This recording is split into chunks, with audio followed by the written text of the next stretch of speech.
Movie roundup में आज हम एक अमेरिकन थ्रिलर फिल्म फॉल का रिकैप कर रहे हैं। आगे स्पॉइलर हैं, ध्यान रखें। फिल्म की शुरुआत में हम देखते हैं कि दो लड़कियां हंटर और बैकी 2000 मीटर ऊंचे एक विशाल टावर पर फंसी हुई हैं। वे मदद के लिए फोन करने की कोशिश करते हैं, लेकिन ऊंचाई के कारण उनके फोन का कोई रिसेप्शन नहीं होता है। सबसे बुरी बात है कि टावर एक रेगिस्तान के बीच में स्थित है, इसलिए किसी के द्वारा देखा जाना असंभव है। मामले को बदतर बनाने के लिए कुछ गिद्धों ने उन पर हमला करना शुरू कर दिया है। यदि वे सो जाते हैं तो वे सीधे गिरकर मरेंगे। कहानी फिर फ्लैशबैक में जाती है, जहां बैकी, उसका साथी डैन और उसकी सबसे अच्छी दोस्त हंटर रॉक क्लाइंबिंग कर रहे हैं। तीनों खूब मस्ती करते नजर आ रहे हैं। जब डैन एक छोटे से छेद के सामने आता है, वह पकड़ने के लिए छेद के अंदर अपना हाथ डालता है, लेकिन अचानक एक पक्षी निकलता है, जिससे वह गिरता है और रस्सी में फंस जाता है। डैन चट्टान पर झूलने की पूरी कोशिश करता है, लेकिन कोई फायदा नहीं हुआ। बैकी और हंटर भी उसकी मदद करने की कोशिश करते हैं, लेकिन रस्सी टूट जाती है और डैन की मौत हो जाती है। 51 सप्ताह बाद यह घटना अभी भी बैकी को सताती है। वह उदास दिखाई देती है और काफी शराब पी रही है। बैकी के पिता जेम्स चिंतित हैं और उसे अपने जीवन के साथ आगे बढ़ने के लिए मनाने की कोशिश करते हैं, लेकिन वह उनकी बात नहीं सुनती है। वह अत्यधिक मात्रा में दवा खाकर अपनी जान लेने का सोचती है। जैसे ही वह ऐसा करने वाली होती है, उसे लंबे समय के बाद हंटर का फोन आता है। अगले दिन हंटर बैकी से मिलने जाती है और B67 टीवी टावर पर चढ़ने की अपनी योजना बताती है। वह अपने साथ बैकी को भी चलने को कहती है। वह कहती है कि वे उस एडवेंचरस स्पिरिट को फिर से जीवित कर सकते हैं, जिसे वे लंबे समय से मिस कर रहे हैं। बैकी इसे करने में कोई दिलचस्पी नहीं दिखाती है। अगली सुबह वह डैन के साथ अपने समय को याद करती है। वह अपना मन बदलती है और टावर पर चढ़ने का फैसला करती है। इसके तुरंत बाद वे दोनों टावर के लिए निकल पड़ते हैं। रास्ते में बैकी ने अपने फोन पर हंटर की कुछ पुरानी तस्वीरें देखी। जैसे ही वह तस्वीरों को स्क्रॉल करती है, वह उनमें हंटर पर एक आदमी के हाथ को देखती है।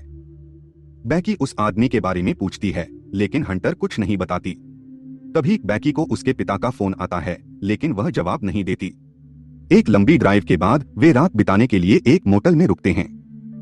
रात के खाने के दौरान बैकी को पता चलता है कि हंटर अब एक व्लॉगर है और वह नई जगहों की यात्रा करने के लिए काफी पैसा कमाती है। इस बीच वे टीवी टावर देखते हैं, जो अमेरिका में चौथा सबसे ऊंचा टावर है। अगली सुबह बैकी और हंटर अपनी यात्रा जारी रखने के लिए अपनी कार में बैठते हैं। हंटर ने व्लॉग पर दर्शकों को 2000 फुट ऊंचे टावर के बारे में बताते हुए अपने व्लॉग को फिल्माना शुरू कर दिया। वे लगभग एक ट्रक से टकरा गए। थोड़ी देर बाद वे टावर एरिया में पहुंच जाते हैं, लेकिन गेट को खतरे के निशान से बंद कर दिया गया था। इसके बावजूद वे अपनी कार को छोड़ने का फैसला करते हैं और सुनसान एरिया में चलना शुरू करते हैं। रास्ते में वे देखते हैं कि गिद्ध जानवरों का मांस खा रहे हैं, जो हंटर अपने ब्लॉग में रिकॉर्ड करती है। वह सोशल मीडिया पर तस्वीर भी अपलोड करती है, जहां इसे कई लाइक्स मिलते हैं। कुछ देर बाद वे टावर पर पहुंचते हैं और हंटर की फिर से ब्लॉगिंग शुरू हो जाती है। दूसरी ओर बैकी चढ़ाई से घबराती है, क्योंकि उसे अपना अतीत याद आता है। वह हार मानने की सोचती है, लेकिन हंटर उसे अपने डर का सामना करने के लिए मना लेती है। हंटर फिर अपनी रस्सी को बैकी से जोड़ती है और टावर के अंदर सीढ़ी से चढ़ना शुरू करती है। ऐसा लगता है कि पूरा टावर में जंग लगा हुआ है। सीढ़ी अस्थिर दिखाई देती है और नट बोल्ट ढीले हैं। जब बैकी चढ़ाई कर रही होती है, तो सीढ़ी की एक मेटल रोड टूट जाती है, जिससे वह घबरा जाती है। इसके बावजूद वह हिम्मत जुटाती है और चढ़ाई जारी रखती है। आखिरकार वे आधे रास्ते पर पहुंचते हैं और देखते हैं कि शहर एक खिलौना जैसा दिखता है। वे एक ब्रेक लेते हैं, कुछ पानी पीते हैं और फिर से चढ़ाई शुरू करते हैं। कुछ समय बाद वे 1800 फीट की चढ़ाई पूरी करते हैं और अब केवल टावर के बाहर सीढ़ी से शेष 200 फीट चढ़ना है। बैकी हवा, ऊंचाई और टावर की जंग लगी स्थिति से डरती है। वह हंटर से वापस लौटने को कहती है, लेकिन वो उसे बस चलते रहने के लिए कहती है। इसके बाद वे बाहरी सीढ़ी पर चढ़ने लगते हैं, जो पिछली सीढ़ी से भी ज्यादा खतरनाक है। इसके तुरंत बाद वे अपने रास्ते में डिस्क को नोटिस करते हैं। हंटर सीढ़ी की तरफ से आसानी से अपना रास्ता बनाती है और बैकी को इसे पार करने में सहायता करती है। जैसे जैसे वे ऊपर चढ़ते हैं, हवा तेज होती जाती है, जिससे बैकी और भी डरती है। जब हंटर ने यह नोटिस किया, तो वह सीढ़ी को हिलाकर उसे और भी डराती है। इससे नट बोल्ट ढीले हो जाते हैं और उनमें से एक गिर जाता है। सौभाग्य से सीढ़ियों पर इसका कोई प्रभाव नहीं पड़ता है पर उनमें से एक और नट बोल्ट सीढ़ी से गिर जाता है। अंत में वे टॉप पर पहुंच जाते हैं, वीडियो और तस्वीरें लेना शुरू करते हैं। फिर भी हंटर संतुष्ट नहीं है, इसलिए वह बेहतर शॉट के लिए अपने ड्रोन को पकड़ लेती है।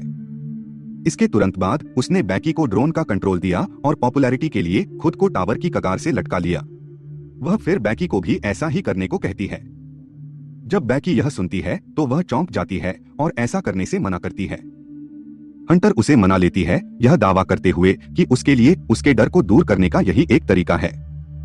बैकी फिर हंटर का हाथ अपने हाथ में लेती है और धीरे धीरे खुद को टावर के किनारे से लटका लेती है। वहीं हंटर कुछ सेल्फी लेती है और हाथ फिसलने से पहले बैकी को ऊपर खींच लेती है। इसके बाद बैकी डैन की राख को उड़ा देती है और उसे अंतिम अलविदा कहती है, जिससे ये उन दोनों के लिए एक इमोशनल पॉइंट बन जाता है। अब वे वापस लौटने का फैसला करते हैं, इसलिए वे अपने हार्नेस अटैच करते हैं और बैकी पहले जाती है। लेकिन जैसे ही वह नीचे उतरती है, सीढ़ी टूट जाती है, जिससे वह गिर जाती है।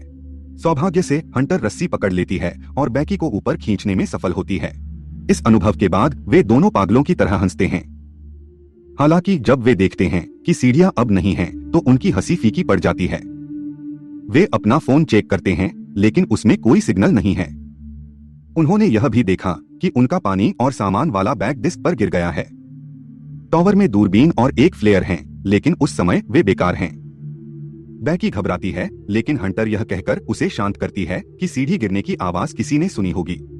वह बैकी को तब तक इंतजार करने के लिए मनाती है जब तक कोई उनकी मदद के लिए नहीं आता। जैसे ही दोनों बचने के लिए सोच रहे हैं, हंटर ने पिछली गिरावट से बैकी के पैर पर एक बड़ा कट देखा, इसलिए वह तुरंत घाव के चारों ओर अपनी शर्ट बांध देती है। कुछ समय बाद बैकी हंटर से पूछती है कि उसने व्लॉगिंग क्यों शुरू की। हंटर जवाब देती है कि उसने इसे डैन के कारण शुरू किया, जिससे बैकी के मन में डाउट हो गया। कुछ घंटों बाद हंटर अपने फोन की जांच करती है और पहले जानवरों की तस्वीर पोस्ट करना याद करती है। उसका मानना है कि एक निश्चित ऊंचाई पर सिग्नल है, इसलिए वह एक हेल्प पोस्ट तैयार करती है, अपने फोन को रस्सी से बांधती है और जितना हो सके उसे नीचे भेजती है, इस उम्मीद में कि उसे सिग्नल मिलेगा और उसकी पोस्ट अपलोड हो जाएगी। लेकिन उनकी कोशिश फेल होती है। इसके बावजूद उन्हें विश्वास है कि बेस पर सिग्नल है और फोन को नीचे फेंकने का फैसला करते हैं ताकि सहायता पोस्ट अपलोड की जा सके। हंटर फिर अपने फोन को अपने जूते में रखती है, उसे अपने मोजे और ब्रा से पैड करती है। इसके बाद वे जूता फेंक कर इंतजार करते हैं। तभी बैकी ने हंटर के पैरों पर एक 4-3 टैटू देखा। पता चला कि डैन ने अपने प्यार का इजहार करने के लिए कोड 143 का इस्तेमाल किया था। थोड़े समय बाद हंटर ने टावर के बेस पर एक आदमी और एक कुत्ते को देखा। यह देख वे मदद के लिए चीखते चिल्लाते हैं, लेकिन उनकी चीख पुकार नहीं सुनाई देती।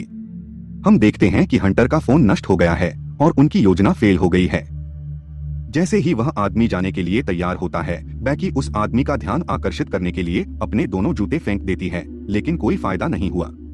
वह फिर फ्लेयर गन का उपयोग करने का फैसला करती है, लेकिन हंटर उसे रोकती है क्योंकि वो आदमी दिन के दौरान फ्लेयर नहीं देख पाएगा। इस बीच वे एक और आदमी को भी देखते हैं और पता चला कि वे एक पार्टी के लिए आए हैं। फिर वे रात में फ्लेयर गन इस्तेमाल करने का फैसला करते हैं ताकि वो आदमी इसे आसानी से देख सकें। रात होती है और बैकी फ्लेयर गन चलाती है। सौभाग्य से उन्होंने फ्लेयर को नोटिस किया और लड़कियों ने भी मदद के लिए हाथ हिलाया। वे जल्दी से हंटर की कार के पास पहुंचते हैं, जिससे लड़कियां बहुत खुश होती हैं। हालांकि उन्हें बचाने के बजाय वो लोग उनकी कार चुरा लेते हैं और भाग जाते हैं। लड़कियां अंदर से टूट जाती है और अब उन्हें जल्दी से नया समाधान खोजना होगा। बाद में बैकी हंटर के टैटू के बारे में पूछती है, जिससे पता चलता है कि उसका डैन के साथ 6 महीने तक अफेयर रहा।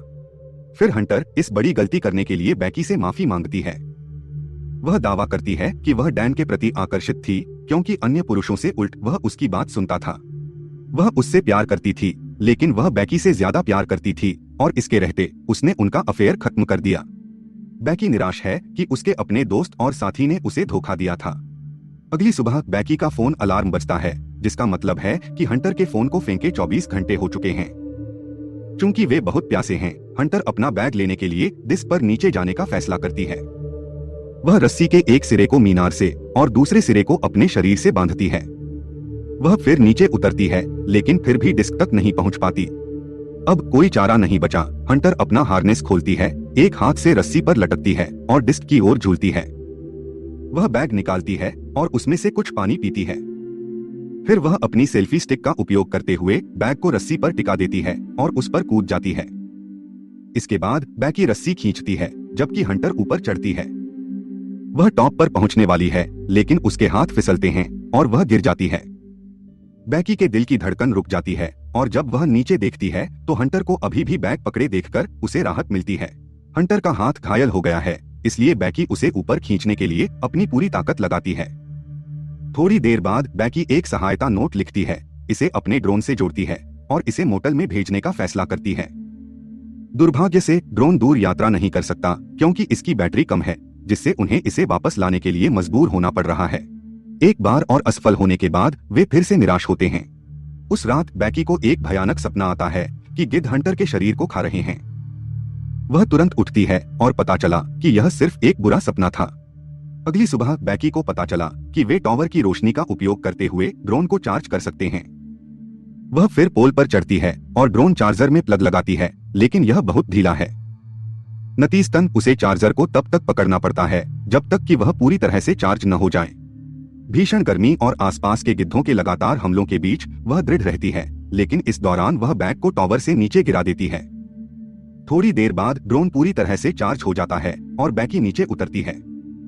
इसके बाद बैकी ने मोटल की ओर ड्रोन लॉन्च किया, लेकिन जैसे ही वह पहुंचने वाला था एक ट्रक उससे टकराया, जिससे वह पूरी तरह से टूट गया। यह देखकर लड़कियां टूट जाती हैं क्योंकि उनके पास कोई दूसरा विकल्प नहीं बचा। बाद में एक तूफान उनका जीना और भी मुश्किल कर देता है। बैकी थक गई है और सोना चाहती है, लेकिन हंटर ने उसे मना किया क्योंकि गिद्ध उस पर हमला कर सकते हैं। बैकी हंटर से उसके फोन को एक बार और नीचे फेंकने के लिए कहती है, लेकिन हंटर का कहना है कि वह ऐसा नहीं कर सकती क्योंकि उसका जूता नीचे डिस्क पर है।